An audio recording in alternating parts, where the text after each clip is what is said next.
Hello, what's going on, everybody? Welcome to the June 21st episode of Go With The Flow. As always, I'm joined by my guys, Dan and Kevin. What's up, fellas? Hey, how's everybody doing? What's going on? All right, so we have returned from a short bit of a hiatus or so here, but there's lots to talk about, with Vegas expansion and free agency and the draft coming up and adidas jerseys and whatnot, but we would be remiss to not start with the defending Stanley Cup champion Pittsburgh Penguins winning again, defeating Nashville in 6 games. Kind of an interesting series where it looked like the road teams were completely inept, and same with the goaltenders in this series. But Matt Murray steps up and Hornqvist gets a clutch goal, and the Pens are champs again. Let's maybe do our little wrap-up of, the 2017 season here. So, guys, initial thoughts on Pittsburgh winning again, and maybe we can talk about Crosby's legacy a little bit. Yeah, I thought it was a good series. I was entertained. Game 6 was pretty fun to watch, even though, basically it was 0-0 the entire time until the Hornqvist goal, and then, of course, Hagelin put in the empty netter. But, I would just like to point out that I can say I told you so, and I said that the Pens would win in 6, and they did. But that being said, I think Nashville played really well, especially considering, well, at least at home, I guess. Well, no, I take that back. They played well in game 1 and 2. They just they couldn't get it done. They came out flying. And that goal that Subban scores, if that doesn't get reversed in Pittsburgh's favor, that might not be a 3-0 first period there. That might change the whole outlook of that game. That definitely shifted momentum in Pittsburgh's favor. But the series as a whole, I was thoroughly entertained. And obviously we saw, Nick, you saw it firsthand. Just what a crazy, lunatic type fan base that Nashville has, and how into it they got. So, I applaud them, but I think, Pittsburgh's scoring depth was just a little too much for them this year. Yeah, Dan, you pretty much said everything I was thinking. After the first 2 games, where it was just pretty much clearly an overwhelming offense that we saw from Pittsburgh, I was like, oh, fuck, it's just going to be like a 5-game series, which is what I predicted. But and then you go back to Nashville, and then they do the same thing. So then when you get to game 5, you're thinking, oh, man, it's anyone's series now. And then Matt Murray just stepped it up, 2 shutouts in a row. And, they get the job done. So I guess going into next year, I feel like they're the favorite going into next year as well. I can't really see. They got the same team. Do they not? Yeah, I mean, they, it all depends what happens with Bonino, being a free agent. So they can find the money for him. But, he's going to have a lot of suitors. I look at a team like Edmonton who might go after him. But, yeah, I mean, obviously, the defense was lacking. I think they were the first team ever to win a Stanley Cup without having a single guy on the blue line get a Norris vote. But, maybe Letang coming back, if he's able to come back and stay healthy, that adds an element that they didn't quite have this year. So, they had just enough defense to get by, and they played pretty solid as a group. But, yeah, I mean, pretty much returning the same team. I mean, I don't know why you doubt them next year. They're looking pretty good. And then I forget which period it was in. That goal that got taken away, like that tap in by Colton Sissons. You know what I'm talking about? Yeah, I mean, it's tough. It's the right call, but it is. How do you lose sight of the puck there? I mean, he blew the whistle after like a second. Not even. He blew it really fast. Yeah, he blew it pretty quickly. Yeah, that was pretty electric. I was, for those that don't know, I was actually not at the game, but I was in Nashville for Game 6. I made a weekend out of it after Game 5.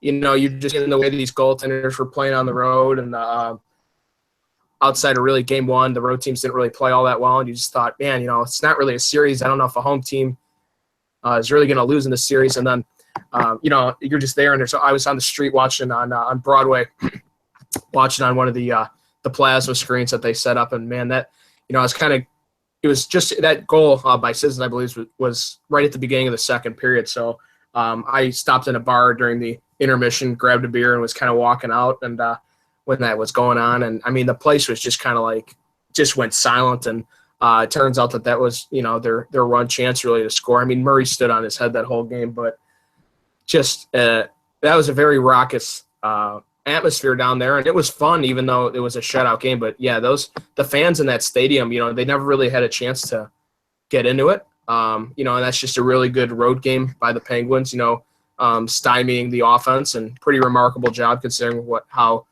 we talked about what they had available to them on the back end to be able to do that, on the road in a game 6, just completely, and they also shut them out in game 5, which was an absolute ass kicking by the Penguins. So, great job by Pittsburgh. But yeah, it was amazing how the home teams dominated in the playoffs in that Stanley Cup final. But, in game 6, Pittsburgh just played an unbelievable road game and shut them out for the second time in a row. Yeah. And to your point, I think Kevin will agree with me that while despite we both despise, all three of us despise the Predators, I personally don't like their fans all that much, even though they show great passion to the game. And like you comes the bias. Yeah, here comes the bias a little bit. That being said, dude, it's not even bias. They just suck. Yeah. Yeah. No, they do. But at the same time, and Kevin, here's what I think you'll agree with me. I would love to watch a game there. I would love to, and screw it, I'll be a Predator. Yeah. I'll just say it. If I would love to see the Hawks play the Predators and just be a Hawks fan and be a douchey Hawks fan basically. But if they weren't playing the Hawks, screw it, I'll be a Predators fan for a day. I'll just be annoying as hell and just get really into it. I think it's just one of those things that they've become so into it that it's just kind of one of those things that you have to do, even if you're not a fan of the Predators and you hate them like I do. I want to go to Nashville and watch a Predators game. It almost feels like their fan base is like they're not necessarily huge hockey fans. They're just like I compare them to soccer fans. They just like get drunk and go crazy and scream. Yeah, and they get into the game, even if they don't necessarily understand what exactly is going on. I think but it works. I think that's a great point by you, Kevin. It's kind of like a soccer. I've heard it likened to like an SEC football crowd down there, and I actually saw a game down there, 2011. Saw a Hawks game down there, and Shea Weber broke our hearts in that one. But that place gets really rowdy, and I think a lot of people, when any sports team, becomes, elite or has a really good run for the first time, of course there's going to be bandwagon fans. But I'm kind of in a hard place with evaluating like the Nashville fans, because if you look at their attendance the past few years, they've been like, in the upper 90s as far as, percent of the stadium sold. So they sell a lot of tickets, but on the same token, a couple of years ago, they're passing around, sheets to the crowd, and on the Jumbotron, they're telling people what icing is and stuff like that, Mm-hmm.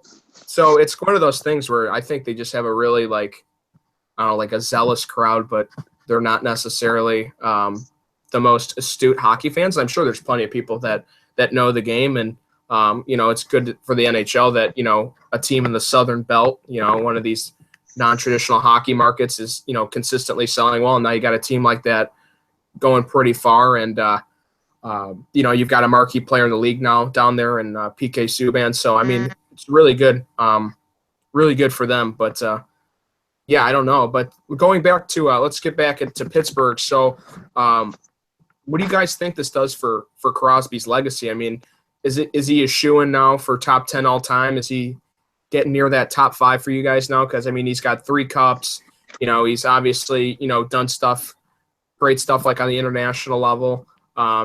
Before he even got to the NHL, and obviously between the his Olympics stints and the World Cup of Hockey. So what do you guys think this does for Crosby's legacy? And maybe we can talk about Malkin too a little bit, because this Stanley Cup run and their first one back in 2009, I mean, Malkin was just an animal. Yeah.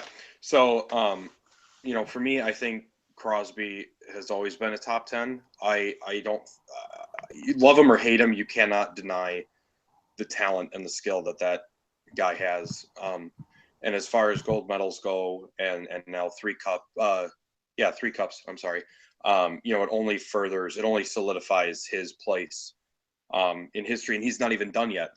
Like the both of you were just alluding to, I don't understand how anybody cannot have them as a favorite next year to possibly do a three-peat, which probably hasn't happened since like the 80s or something, when the Oilers did it with Gretzky. So, I mean, and that would be, just a tremendous notch under his belt.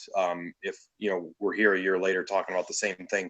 The question that I want to bring up to you two, and I'll voice my opinion first, is, and it's a lesser achievement. The Conn Smythe, it pales in comparison to cups, and I think it also pales in comparison to golds. However, I just want your opinion, specifically on this year, and even last year. I felt he was very undeserving of the Conn Smythe trophy, and I think Kevin and I had the same reaction in the group chat, which was essentially what the fuck, because I thought this year the Conn Smythe should have gone to Malkin, who I believe led the Penguins in points, Mm-hmm. and Gensel, who led did he lead the whole league in goals, in playoff goals? Yeah. Either way, I mean, did. he had like 13 goals. So I thought the two of them, And it was like 5 game-winning goals too. Yeah, and he in game 2, Nashville went up 1-0. He gets the game tied to make it 1-1, and then 10 seconds into the third period, he makes it 2-1. So I felt that those two should have gotten it. It's a year ago already, but last year I felt that Kessel or Murray should have gotten it instead of Crosby. It just kind of felt like the NHL's going, oh, Pittsburgh won, so here we'll just give Crosby the Conn Smythe, regardless of who actually was deserving of the Conn Smythe. I want Kevin to go first, but I just wanted to jump in and say, if Pittsburgh does go 3 in a row, it'll be the first time since the Mike Bossy's Oilers did it. I don't think I'm pretty sure, if my memory serves me correct, I'm pretty sure the Oilers went 84, 85, 87, 90. You guys can check the data on that one. But something like that. But the Islanders obviously won 4 in a row, so that's the last time a team's ever gone 3-peat or above. But Kevin, take the floor, man. I mean, I never really thought about like where Crosby was really on in terms of like being in the top 10. I always just figured he was up there, but I never really tried to put an exact place on where he'd be. I do have to say, I feel like with the difference of having 2 cups and 3 cups is a huge difference. I feel like it's a bigger difference than more people would think, if that makes sense. Yeah. So, I mean, it's not like this.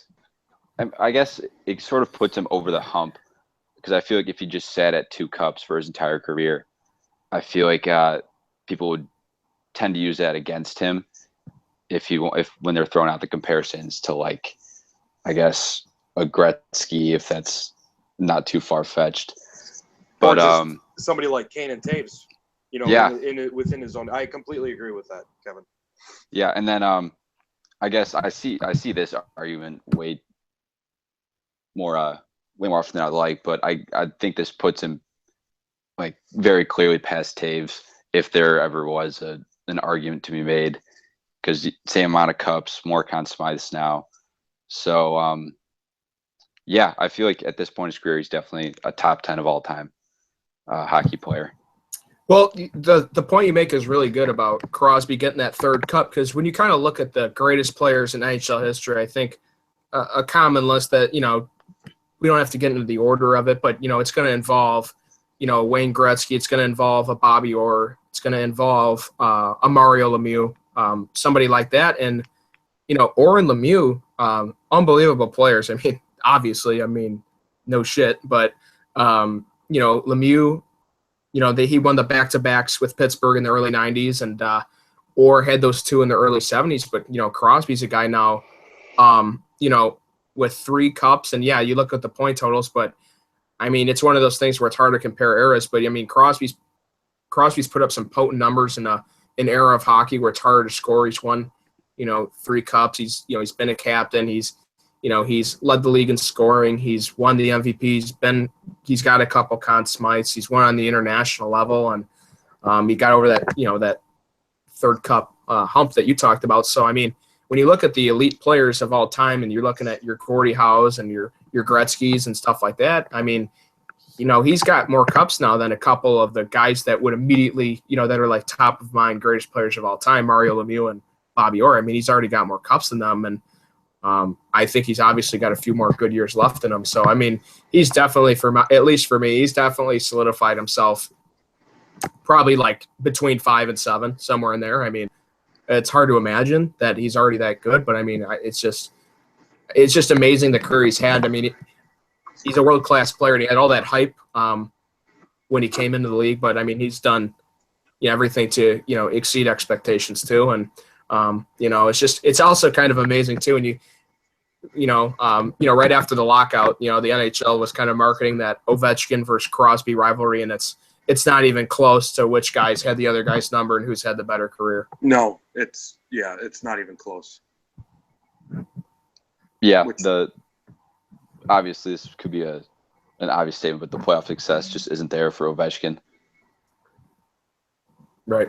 Yeah. Yeah. So, all right. So I think that'll wrap up our chat about Stanley Cup. So congrats to the Penguins again. On winning the Stanley Cup, and they're obviously poised to see what the offseason brings for them and what happens in the expansion draft. It's as we move into the expansion draft, it's looking like the guy Pittsburgh's going to lose is going to be Fleury, but I think everyone knew that was coming. He's got a big cap hit, and Matt Murray, he's got 2 Stanley Cups, while he's still considered a rookie. So that's a pretty amazing feat, and he's cheaper, and he's got a long career ahead of him. He's probably going to be an elite goaltender for many years to come. But just a little like a recap for the folks at home. So with the expansion draft today, so we're recording on Tuesday. So, tomorrow on Wednesday, Vegas, they're going to unveil their expansion picks as well as the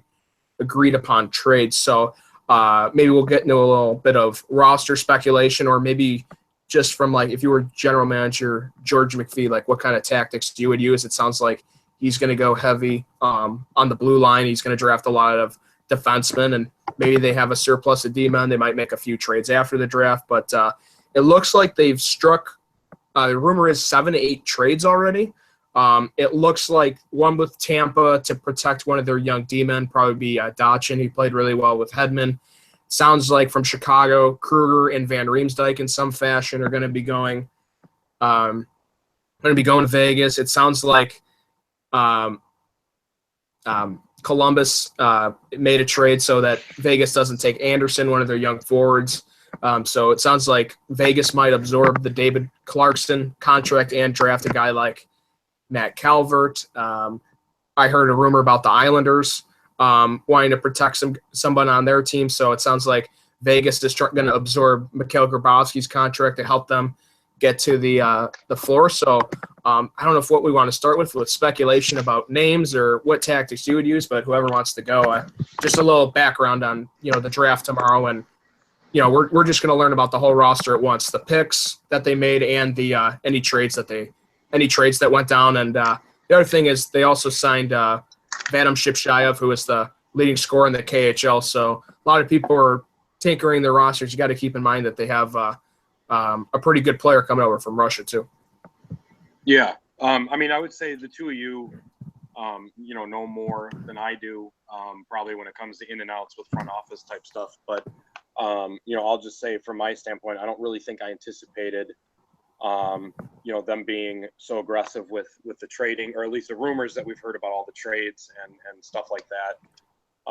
But, for me, I was excited when Vegas was announced into the league. And now that they're actually going to be there, it's going to be a tangible thing now. They're actually going to have a team as of tomorrow night. That just kind of amps me even more that there's another team that we can watch and we can see how they'll – because we haven't seen anything like this since, the Blue Jackets and the Wild came in like 99 or something like that. So it'll be interesting to see a brand spanking new team try to fight its way into – a competitive Western Conference. That's going to be tricky, but I was looking at NHL Network a couple days ago with my dad, and obviously there were a bunch of big names that came to mind, or that you saw that were on the unprotected list. TJ Oshie was one of the biggest names I saw for the Capitals. That was he's a free agent, so that's there's some limbo there, but but still, just to me, it's just the possibility that Oshie might go there. You never know. It's just kind of like, ooh, what's It's all that speculation stuff. For me, I'm looking at James. I'm looking at James Neal. That's the one. Neal. Yeah. To me, yeah. I don't think they would take anybody but Neal in that scenario. It's just, for me, that's kind of a no-brainer. Unless they go with a guy like Sissons, but I'll let Kevin get his piece in. I think the McPhee's strategy is pretty interesting. Like you mentioned, just sort of hoarding all the defensemen he can, because I don't really remember a time off the top of my head where puck moving defensemen were as treasured as they are now. I feel like when I'm thinking about teams who are trying to make a move right now, they're trying to move like top six forwards, and they just want all the defensemen they can get, because as you probably know, there's no such thing as too much defense, especially come playoff time. So I think he's doing a good job of allowing this team to compete right off the bat, but he's also preparing them for long-term success and allowing them to have assets for when they want to make an appropriate move down the line.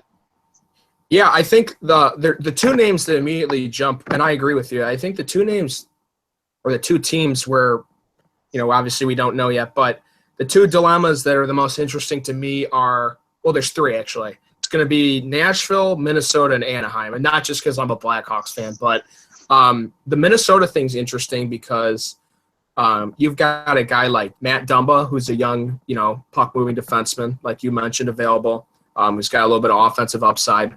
Or you could claim Eric Stahl and have, a number one center right away. And, that would kind of deplete Minnesota center depth. They don't have a whole lot outside of, Stahl. I mean, obviously they made the trade for Hansel at the deadline, and that was just an utter disaster. And he'll be walking, and free agency, he won't be returning. And I think their owner even said he regretted that, allowing that trade to go down. But, and then with Nashville, I think for Vegas, a guy like James Neal, I mean, he's a guy with 30 goal potential. I mean, he's a pretty consistent goal scorer. He's a good sniper in the game. And I think the thing that's interesting there is, they could get a bargain player like Sissons, but at the same time, if you get a guy like James Neal, and you try to sign him to an extension, he's a free agent. He's got one more year left on his deal before he hits unrestricted free agency. And it's one of those things where if you try to sign Neal, and he doesn't want to stay, and it's your first year in the league, and maybe you got the defense, but all those first round picks you're almost hoarding, that you might draft forward heavy on, those guys haven't developed yet, or they're not quite in the pipeline yet. If the Vegas isn't ready to compete, you could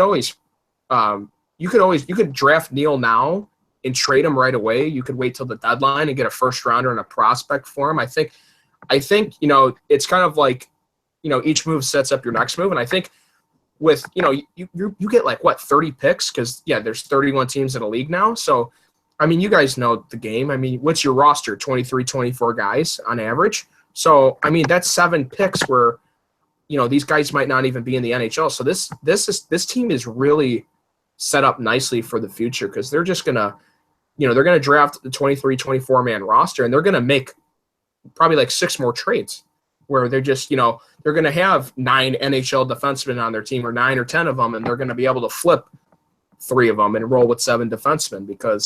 I mean, just the whole defensive thing for them is huge. And it sounds like Anaheim, I mean, you look at Anaheim's exposed list, and you've got Vatanen and Josh Manson available, but it sounds like those 2 are available because there was already a previously agreed upon trade. So whatever trade was agreed upon is the reason that those 2 really good young defensemen are available, if that makes sense to anybody. But I just think those teams are so interesting. But I don't know what you guys think about Vegas's chances of competing, because you're looking at their defense. I mean, next year they might have, like Dumba. They could possibly swing Vatanen if that's the team they're making a trade with.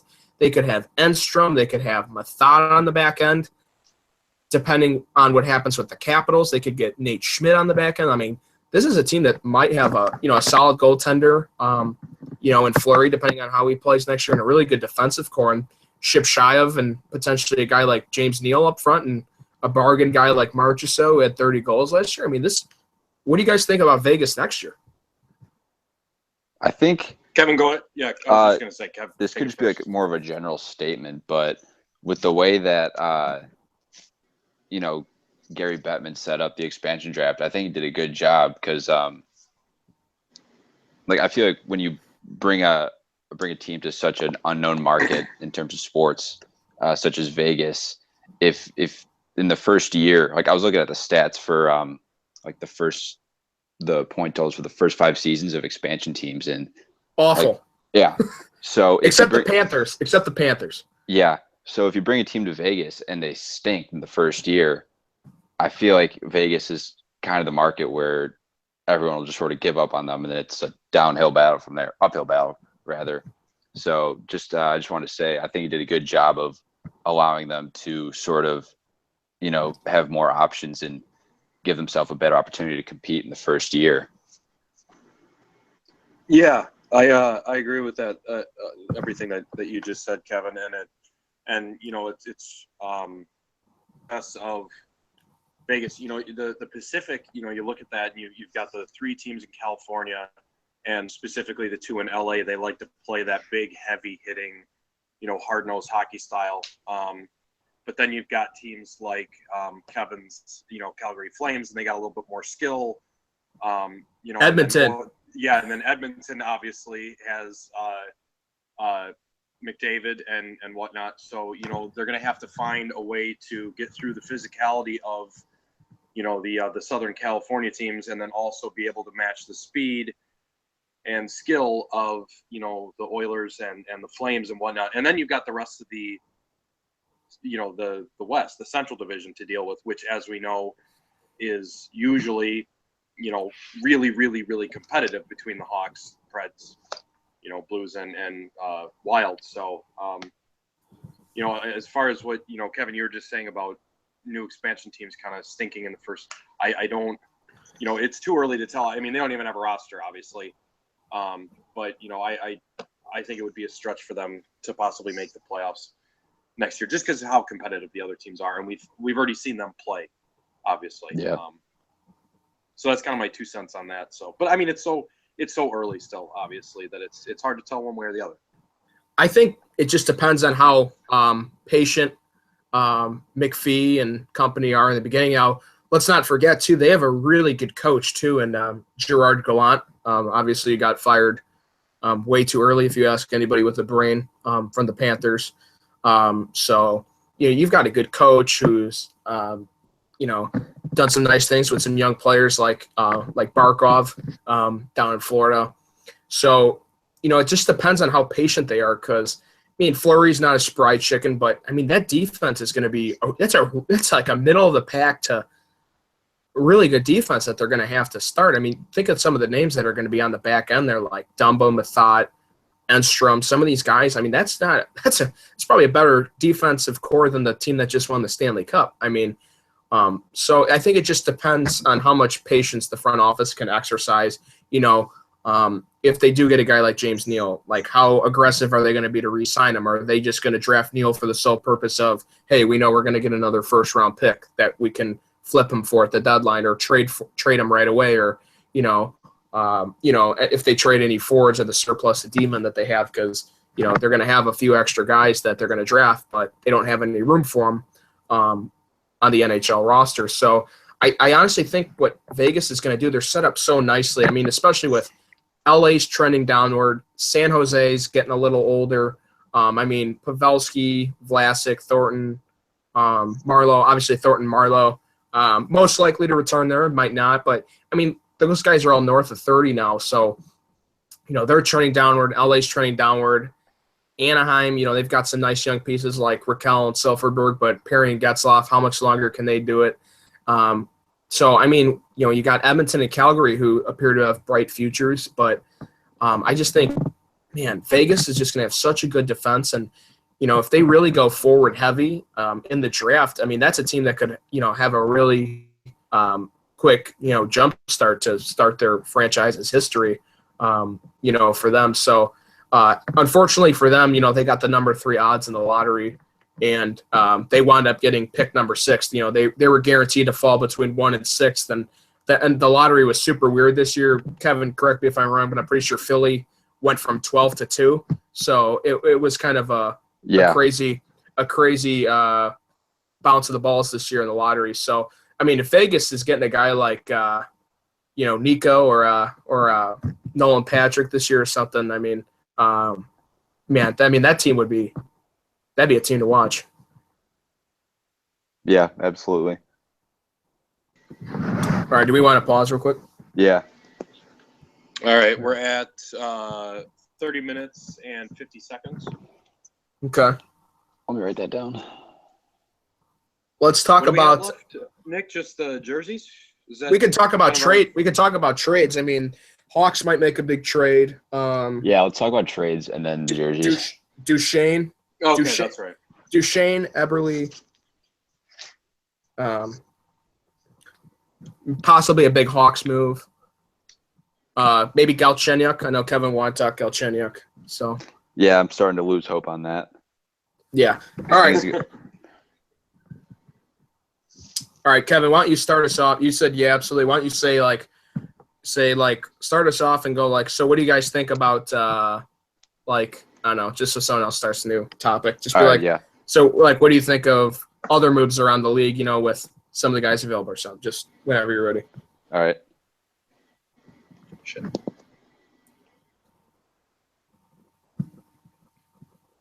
All right, here we go. 3, 2, 1. Yeah, so we got the expansion draft coming up in a couple of days, and I think once that expires, I think that's really when the other teams in the league are going to start to, advance all their previous trade talk, and the rumors are going to start to heat up again. So what are you guys thinking, and what have you guys heard thus far on the trade rumor mill? I think, some of the big names that are potentially going to get moved. Sounds like Duchesne's probably on the way out in Colorado. They had an abysmal year last year. It sounds like Duchesne is gone. Sounds like Jordan Eberle is gone out of Edmonton. Possibly a defenseman out of the Islanders, and maybe that's why that Eberle trade happens. A guy like a Hamonic out of the Isles or something. And then there's some other names that I've also heard mentioned. A lot of wishful thinking that a guy like Galchenyuk, might get traded. But I think the guys that are pretty much almost locks to move are Duchesne and Eberle. And, the team like the Blackhawks, too, is rumored to possibly need to make a big move. There's some news just came out from the NHLPA that the cap's going up to $75 million. So that gives all the teams in the league an extra couple million to work with. So for a cap ceiling team like the Blackhawks or a team like the Penguins, that's an absolutely huge cushion that they got. So I think we know for sure Kruger's gone to Vegas, so that clears up some money. So it depends how aggressive Bowman wants to be with the Blackhawks, because just because you have the cap room doesn't mean they might not make a change too, because if they return the same roster and they're cap compliant, that's great. But people forget this is still a Blackhawks team that got swept by Nashville in the first round after having home ice advantage in the Western Conference. Couldn't even score a goal game 1 or 2 on their home ice. So yeah, I think for sure though, Eberle, he's been rumored to be going to the Islanders for quite some time now, and Duchesne's a guy, man. I think there's so many teams that Duchesne could fit with. I think Ottawa would be an exciting fit, but I don't know if they really have the assets. Dan, anything from you? I haven't heard too much other than what you've sort of just brought up. Obviously, with the Hawks, we've heard some stuff with Seabrook, a little speculation with Jarmelson. I think we had in our group chat as well. So I haven't heard too much, Nick, and I think you pretty much just hit, the nail on the head with everything in that regard. We were talking about it in the group chat a little bit, like a week or so ago, and if something happens to where Seabrook gets dumped somewhere in some sort of a trade, I'd be upset, but at the same time I really wouldn't be, because that's kind of a guy I feel like he just after 15 he just sort of got really old and really slow. And then Bowman kind of made a mistake, in my opinion, signing him for so long, for so much. But yeah, other than that, I haven't really heard too much. But like you just said, it'll be interesting to see whether or not Bowman's going to be aggressive. I think, like we said, they've been named in having some sort of a trade possibility with the Knights. They were one of the teams that was brought up. So I think you pretty much just hit the nail on the head with everything in terms of regards of the Hawks. Yeah, I think just going off the point of where you're questioning whether or not Stan's going to be aggressive, I think he pretty much has to, because with the way the last two seasons for the Hawks have played out, it's clear that they need some help producing in the postseason. I think he's definitely have to do something controversial. Whatever he does, an overwhelming majority of people are not going to like it. I'm looking at Anisimov. I mean, here's the thing, though. With I'd be totally fine with that. Oh yeah, but in my opinion, our most valuable asset that's realistically going to be moved is Hjalmarsson, because he's 30, still can play, great defenseman, can provide experience to a younger team, and I think he's at $4 million a year. So that's and that's why I hate it, though. It's such a great contract, but it also helps us so much. When you're a team that, like the Blackhawks, who, you're at the cap ceiling every year, it would just be insane to me to trade the guy on your team who's on the most team-friendly contract. I mean, he's a top 3 defenseman. He's, your number 1 D on the penalty kill.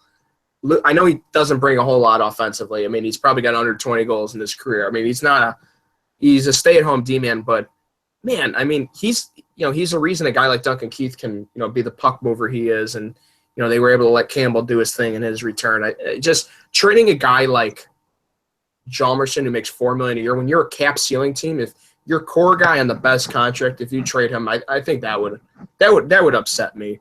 Unless you get an unreal piece like a Galchenyuk, but I mean, geez, that would be a tough one. I think Hossa would be a candidate too. I mean, we're pretty much naming the entire core outside of Panarin, Taves, Hossa, or Panarin, Kane, Taves, and Keith. We're pretty much naming their entire core, but it's just the recapture penalty. If he retires early without an injury, that could really screw up their cap. If he retires early with another team.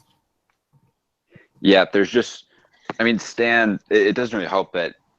First of all, with all the no movement clauses he hands out, pretty much makes it even much more harder to move players as he would like. But going back to the Seabrook contract, I think just as a general statement, like when did he signed that contract when he was 30, I think, or like 29 going to be 30. Legacy deal. Yeah, but still, I mean, an 8-year extension. Crazy. At $6 million a year. Like, I guess you can't really see this rapid of a decline coming, but that's just a huge gamble. Like, to pay the guy till he's almost 40 with that big of a cap hit, it's looking pretty clear like it's one of the bigger mistakes Stan has made in his time here. So I feel like we're kind of gonna have to bite the bullet on this one, because it's just gonna be so hard to move Seabrook. So that's why you're gonna have to move a Hjalmarsson or hopefully an Anisimov. But I feel like if you move an Anisimov, if you're gonna go for someone like a Galchenyuk, that's not gonna be enough, and you're gonna have to. No, he'll be a cap dump. He'll be a cap dump somewhere. Yeah, and that's like I was saying, you're gonna have to move one of your more prized younger assets, like I don't even know. Forsling, yeah. God forbid Nick Schmaltz. I really don't think it'll come to that. They would. I think they'd promote Schmaltz. Trade Anisimov, and then you'd have Schmaltz kind of replace the Anisimov role, which would be a lot to ask. And he's played really well with in the limited time with Kane and Panarin, Yep. he could pass. Definitely He's a is. great passer. Yeah. Well, So and I just- think it's going to be a lot of gamble. I think like with signing of Ruta or however you say it, Stan's going to have to really hope that he performs really well and that Kempny kind of has a bounce back year, because our defenseman, our decor is kind of getting up there in age. So he's going to have to kind of scramble to, put all the pieces together and get a solid decor back. Yeah, and that's why I just want to touch on the Jarmelson thing again. That just, kind of sucks. Like we were saying, we've the last 2 seasons, I mean, yeah, we've had our troubles in scoring with Kane and Perrin, but we've also had, a back end that hasn't been, that great. It hasn't been the backbone of the team like it maybe has in years past. Even in 15, we were only operating with 4D, but all 4 of those D were operating very well. And for me, Jarmelson he's the kind of defenseman that's dying. The defensive defenseman, you're seeing more and more defensive players be like a Carlson and a Letang because they're so versatile. They're so good on offense and they can still play really well on defense. And that's why I think, Kevin, like you said, it's going to be harder to move Seabrook than it will be to move Jarmelson. But when you think, that's what made Keith and Seabrook so good is that Keith could jump up in the play time and time again, and Seabrook would be the one to kind of hang back and be that backbone of the 5 guys that's out there, and he's kind of faltered there. But Jarmelson hasn't. Jarmelson's still, Jarmelson's still able to, be that kind of backbone, and to see him go, that's just going to be really, really crippling for the Hawks. And Yeah, one thing they. No, go ahead. Yeah, one thing I think the Hawks, first of all, why don't we play Jarmelson on the left side so he doesn't have to clear on his backhand every time? That'd be God, seriously. That'd be a start. That'd be a start. It's every time he clears the puck. It's on his backhand. It's not his fault. It's his matchups. No, I mean, he's got the best backhanded shot in the league. Yeah, it's specifically for that. Yeah, but it's unbelievable. But yeah, I mean, obviously we're Hawks fans. We're passionate about them. But another team I want to talk about, I think with the rumors, I mentioned a couple names, Eberle and Duchesne. I think the Islanders are going to make a big trade. They've been linked to Eberle for a long time. Duchesne's probably going to go. And, when you look at what Colorado's going to want back for Duchesne, it's going to be a defenseman. And, New York's got a couple expendable defensemen like a Calvin DeHaan or a Travis Hamonic. So when you look at something like that, I think that makes for a blockbuster trade. And obviously, I think the biggest factor, though, with the Islanders is they got to make Tavares happy because free agency, it's not too far away. And, a team like Toronto is going to be just saving up the cap space to try to make a play for the hometown boy to come home. Tavares, he's put a lot of, blood, sweat, and tears in the Islanders, being the number 1 pick there and everything. And, I'm sure he'd like to see the whole thing through and see them get better. But, you just look at some of the decisions the Islanders have made, what they've surrounded him with. You lose a guy like Oposo and you replace him with Ladd, who had a bad year, and just how little help he has around him, but yet how good he makes the guys around him. I mean, guys like Brock Nelson and Anders Lee. I think Anders Lee had over 30 goals last year just because he was playing with Tavares. So you get a guy like Eberle who can put up points and likes to shoot the puck on the wing with Tavares, and you take some of the pressure off Tavares to play in both ends of the ice by getting a guy like Duchesne who can take some of the offensive burden away from Tavares. I just think New York they've got some assets, and I think they've got some aggressiveness. And I think my bold prediction is they're going to land at least one of Duchesne or Eberle, quite possibly both. I like that. I'm gonna have to pause right here. Are you guys seeing this shit about Marian Hossa? No. Let me read this to you. God, According to several sources, there's a legitimate possibility Hossa has played his final NHL game. He cannot be reached for comment, neither could his agent. Apparently, he suffers from a serious allergic reaction to the equipment he wears. The sources who confirmed What? the allergy stress not to make fun of it, with one saying, "It's only funny to anyone who's never had it." Details are sketchy because no one could give full information, but the medication necessary to combat the allergy is potent enough that doctors wanted his blood tested every few weeks to make sure there were no major side effects. All right, you need to repeat all that. Wait, I'm sorry. This isn't like April again, right? It's not April 1st. This is like real. I don't mean This to is sound like an ass. Elliot this is Friedman, very or real. Freeman just tweeted it. Fucking A. Okay, break it on here again. Damn it, that would have been good. You should have just I cut gotta us hit off. pause. All right, That would have been dope. Finish the Duchesne thought if you have any thoughts, Kevin, and then go, and then just break it again. And by the way, we're at like 42 minutes or so. I didn't pause it right away because I got so wrapped up into what you just. What's his name? Elliot Friedman? Yeah. Elliot Friedman, Lazarus is looking into it, and Brian Hedger. Oh my Yeah. God. All right, I'll break this just right now. All right, 3, 2, 1. All right, well, we got a little bit of breaking news in the midst of our podcast. It looks like it is possible that Marian Hossa of the Chicago Blackhawks may have played his final game in the NHL. What? Not Not it yet. looks like I'm reading, and it is apparently he suffers from a serious allergic reaction to the equipment he wears. What? That's What? like details are sketchy because no one would give full information, but the Who is this medication from? necessary. Elliot Friedman Yo, he's legit. of Sportsnet, yes, very legit. Oh my Um, God. But the medication necessary to combat the allergy is potent enough that doctors want to test his blood every few weeks to make sure there are no major side effects. So I have so many questions. Well, yeah, Well, they've been the NHL. I'm a big brand guy, and they've been in Reebok jerseys since, like 2007. I'm not trying to shame them. I'm not trying to, slander them on the podcast. But I mean, the equipment's been, outside of goalies, obviously wearing bigger and bigger equipment. I feel like Host has probably been wearing the same equipment, since the whole time he's been with the Blackhawks. So, I mean, obviously we're not medical experts here, but I mean, I guess he's developed an allergy or something. I mean, that's unbelievable. That's crazy. That is. yeah. To hear this at 10:30 on a Tuesday, right before the expansion draft. I don't know if that really makes it any more weird, but Well, you don't want to think that. I mean, we're all Hawks fans, and I could say this: Host is my favorite hockey player I've ever watched without the puck. Without the puck on his stick, he's the funnest guy in the league to watch, in my opinion.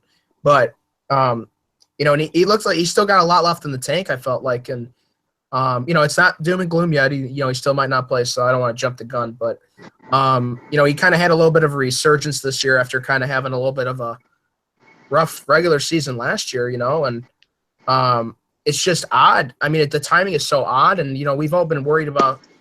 We always figured he was going to retire, and hopefully, hopefully the Hawks could get away with him having some sort of, for their sake, something that wasn't going to affect his life after hockey, but something that could get him to not have his contract affect the salary cap too much. But I mean, yeah, this is a legit medical reason, but I mean that's just shocking. Oh my gosh.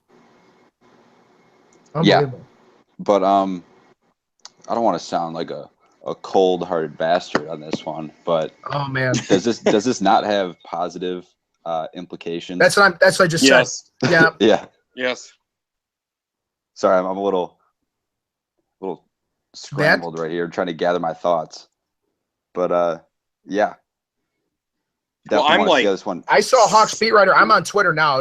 Kevin, you got me scrambling over here.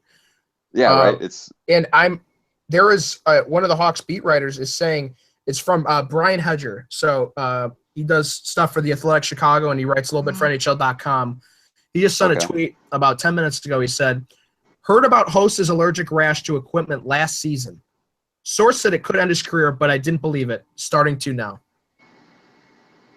And he's verified. I mean, so this is a crazy that it's happening right now. But Yeah, and then the next tweet he has is, "That said, when we asked Hossa at the season-ending press conference about returning for 17-18, he made it sound as a sure thing. Coming back 100%. Wow. So there's a move we didn't maybe expect. I mean, we talked about, obviously I just got done a little bit ago talking about my point with the Islanders about making a big trade, but Holy smokes. I mean, geez, that's just crazy. Yeah. Sorry, I wonder no, it's all good. Oh yeah. This is some, we're just firing off of Twitter, right? There's a reply to the one that the same Brian Hedger guy, you just read the allergic rash equipment last season, blah, blah, blah. I reply to it, and they don't have the blue check mark, but it's kind of irrelevant. They said, I had the same thing in college, which was the reason I stopped playing. Best option would be brand new equipment every game and then immediate drugs after, which just sounds like the biggest hassle on the face. Like brand new, like some equipment is really easy to break in, but then again, there are other people like me that are really particular. Like my gloves, I don't really like new gloves that much. I like gloves that have been worn and broken in. They're just easier to work with. I got a conspiracy theory here. Go for it. Conspiracy theory here. All right. So obviously when the Blackhawks signed Hossa, first of all, I'm very sad for him. And I hope, it's very sad that, it's some sort of serious medical issue like that. I don't want to make light of it or make fun of it, but very interesting to note, though, that the equipment is really starting to bother him from when he was making $7.9 million worth of salary from the 2010 season through the 2016 season. He made $4 million last year. His salary goes down to $1 million a year starting next year. So this coming season would be the first year he's going to start making $1 million. And the Blackhawks got kind of investigated by the NHL for circumventing the salary cap by adding extra term onto the contract to try to bring the cap hit down. So, I mean, if this is a serious issue, maybe the combination of starting to slow down a little bit, the salaries going down, maybe he just felt like it was time, maybe it was worth playing through the issue, when he's making $4+ million a year, but maybe if he's basically playing for peanuts now compared to what he's made his whole career, now it's kind of the time where he kind of hangs up everything. But we don't know if he's done yet, but it's very possible that the dip in his salary, obviously his cap hit stays the same for the Hawks, but for him personally, his income's going down now, the remaining years on this contract.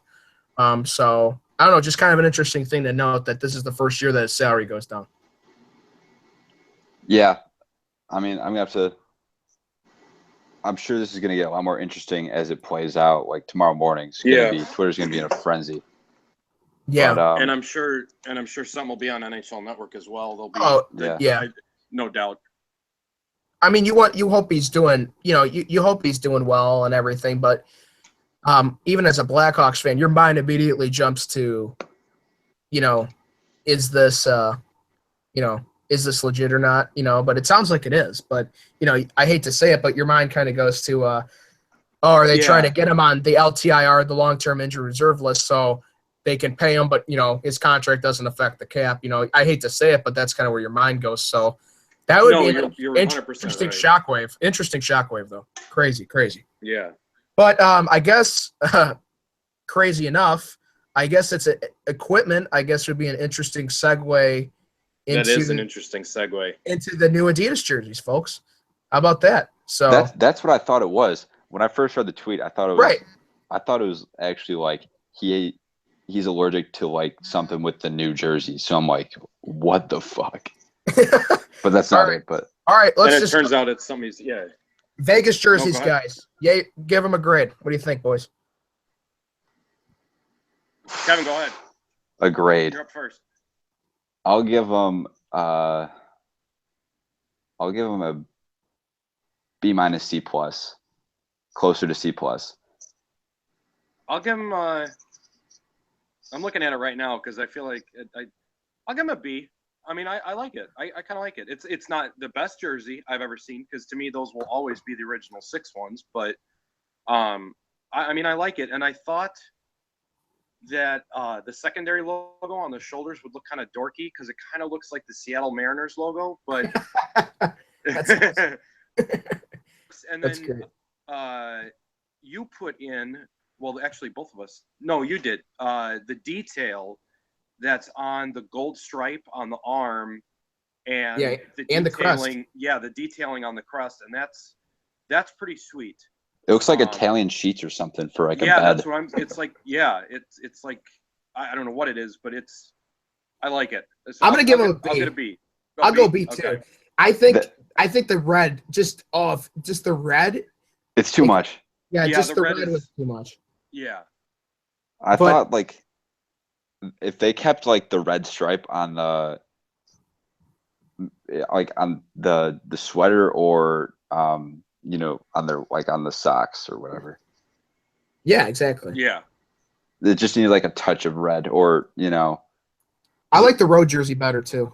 I think the road beats the home for me. Did at you least. see when they revealed them? They had the white gloves on the. Brutal.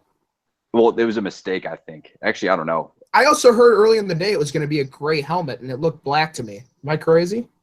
I like a gray helmet. I haven't seen that. Like kind of like how Nashville's going with the, they do the mustard on mustard. Yeah. I thought they were Yeah. going to go gray on gray. And speaking of Nashville, really quickly, their new jerseys are horrendous. And Yeah, and I think all three of us are in unison on that one.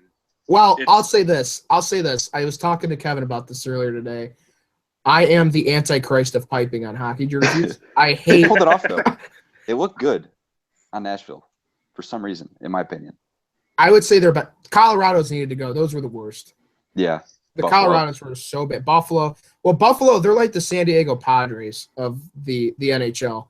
I mean, that team changes their look, I swear, like every 3 years. Yeah. Yeah. And they just remember they had those they were the black and red, and then they went kind of vintage, and then they went to they went with they call them the Buffalo Slug logos. They changed. When they had Ryan Miller and Chris Drury and it was like the that Buffalo team was like a swoosh almost rather than. it was a slug. It looked like a slug. It was so weird. Yeah. Are you talking about the actual like saber, the buffalo? Yes, the main crest logo. Yeah, it was like when they had the red, black, white, and silver sweaters. Then Yeah. they just changed the colors on that to the and yellow, navy. and ruined the logo all at once. Yeah. I think so. What do you guys think? Winners and losers of the? I guess I'll go first since I'm bringing it up. For me, the losers. I hate the Devils' new look.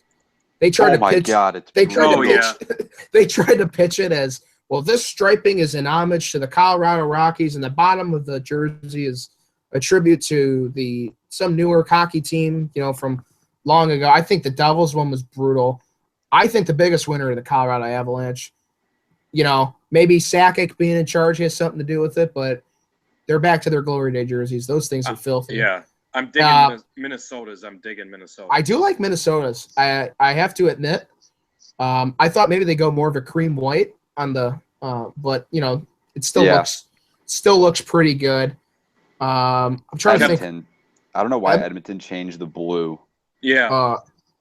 Edmonton's were pretty dope. I still think they look pretty good, but I still think they look good. Yeah. Like me too. Yeah. I don't know. Yeah. I feel like they looked fine with the lighter shade of blue. Right. Some teams though, the collar is going to take some getting used to. I mean, some of the some teams you can't even notice, but the collar and the laces look a little funny on some of them. But I think you guys notice like on some of the jerseys, like right where the NHL logo is, it's like sometimes it's a different color, like just in like this little like shield area. It looks kind of strange on some of them, but I think my biggest loot, the Devils. I mean, I just love those mid '90s Devils jerseys, and you've seen New Jersey try to go modern, and you've seen like Colorado go back to the '90s. And I think I hate New Jerseys, and I love Colorado. So I think my biggest winner is definitely the Avalanche. Though those things are dirt nasty. Yeah, I was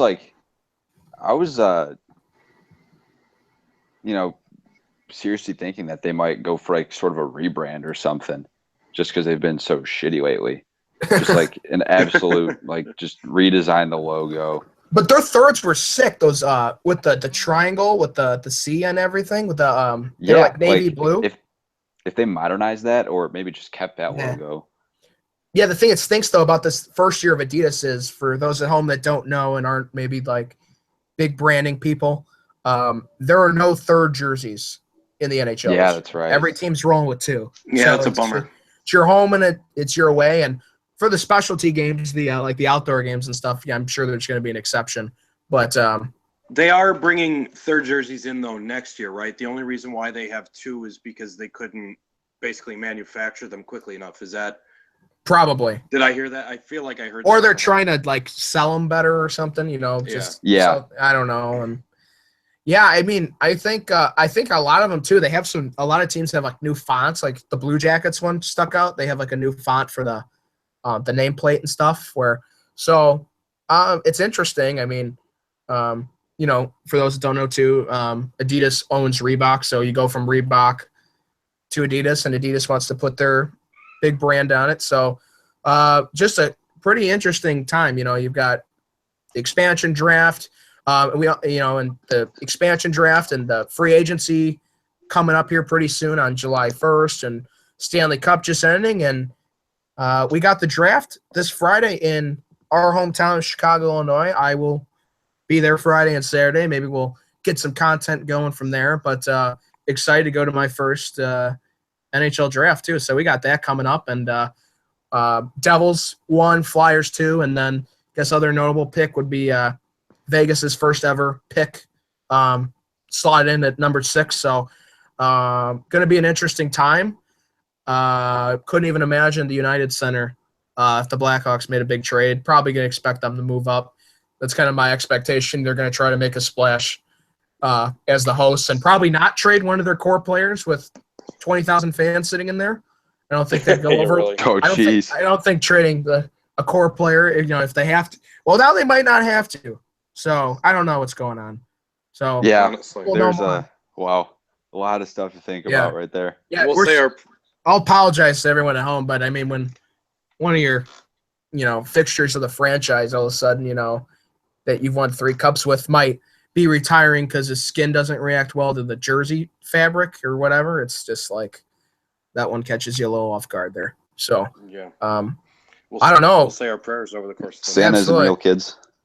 All right, well, guys, any like final thoughts here? You know, I mean, covered a lot of bases, and obviously looking forward to the draft, free agency, and our next podcast we will dive heavily into the dissection of the Golden Knights trades and their picks, and they'll probably make a couple trades after that and the expectations. So probably be a pretty Vegas heavy focus. You know, and maybe looking at their draft pick too, and the next one too. But that's what happens when you add the first team to the league in over a decade. But any final thoughts from you guys, or is that, you know, cover everything? Everything. I don't have anything. Covered a lot. Yeah. Covered a lot. Yeah. Lots more to come. So, you know, as always, thank you everyone for listening. We'll be back next week. As always, it's Nick, my guys, and line mates Kevin and Dan. Thanks, fellas, for another enjoyable episode. And, you know, everybody have a safe weekend. See you guys. See you guys. See ya. Thanks for listening.